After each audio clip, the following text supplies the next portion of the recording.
துணிக்குருவியின் சாணி வீடு. துணிக்குருவி ரொம்பவும் ஏழை, பாவம்.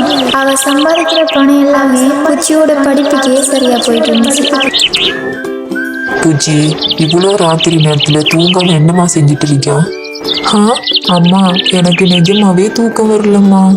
ஐயையோ, எதுக்குமா? நீயே பாருமா எப்படி இருக்குண்டு, எப்ப விடிஞ்சு போகுமாண்டு பயமாவே இருக்குமா.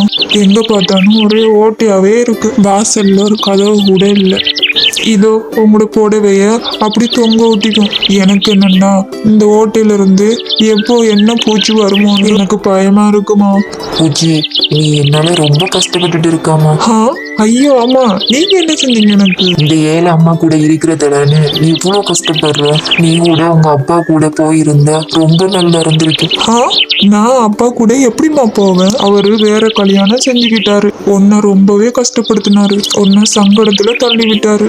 அப்படிப்பட்ட ஆள் கூட நான் எப்படி அம்மா போவேன் சொல்லு? பூச்சி, நீ ரொம்ப நல்லவம்மா. என்னாலதான் ஒன்ன நல்லா பாத்துக்க முடியல. மொத்த பணமும் படிப்புக்கே சரியா போயிருது.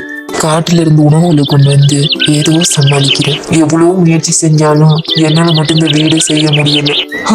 இன்னும் 2 நாளையால எனக்கு எக்ஸாம் முடிய போதில்ல. இன்னும் 2 நாளையால எனக்கு லீவ் விட்டுருவாங்க. அப்போ நான் நேரத்தை வீணாமாக்காம என்னை விட சின்ன பசங்களுக்கு டியூஷன் எடுக்கிறேன். அப்பயோ அதுல வர பணத்துல நம்ம வீடு சரி செஞ்சுக்கலாம். அப்பயோ பேசிட்டு துணிக்குருவியும் பூச்சிக்குருவியும் தூங்கிட்டாங்க. அடுத்த நாள் காலையில பூச்சி ஸ்கூல் போனோம். பூச்சி, என்ன பண்ணு, இன்றைக்கு ஸ்கூலுக்கு உங்க அம்மா வந்திருந்தாங்க. நாளைக்கு என்னோட பிறந்த நாள்.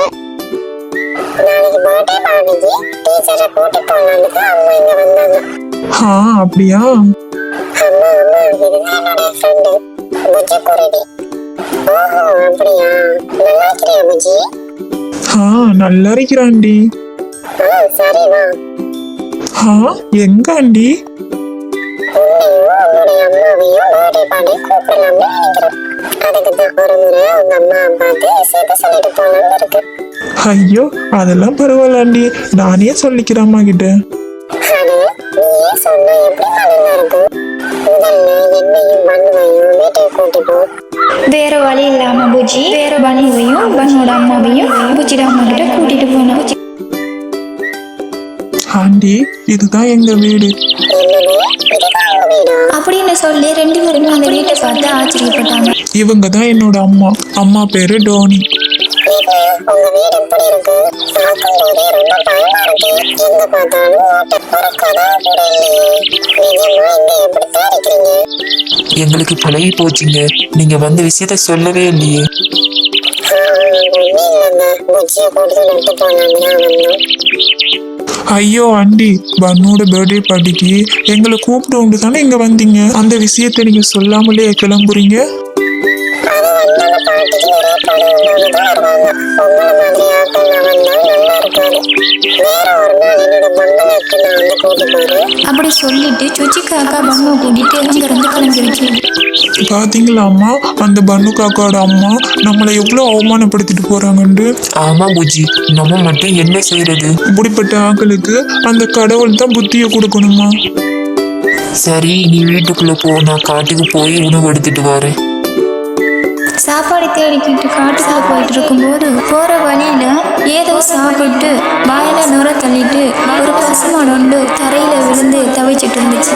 இந்த மாடுக்கு என்னவா இருக்கும்? ஒருவேளை விஷ செடியை சாப்பிட்டு இருக்குமோ அப்படின்னு சொல்லிட்டு துணி அங்கே இங்கேயும் பார்த்துக்கிட்டு விஷத்தை முறிக்கிற ஒரு இலையை அவ பார்த்தா. இந்த செடியோட சாறு விஷத்துக்கு மருந்துன்னு பாட்டி சொல்லியிருக்காங்க.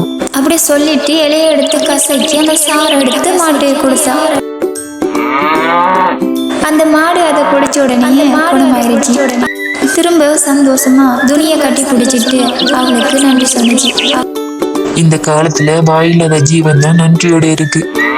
அப்படி சொல்லிட்டு அவைக்கு தேவையான சாப்பாடு எடுத்துட்டு மாட்டையும் கூட்டிட்டு அவட வீட்டுக்கு போனான். பூச்சி கிட்ட நடந்த விஷயம் எல்லாத்தையும் சொன்னான்.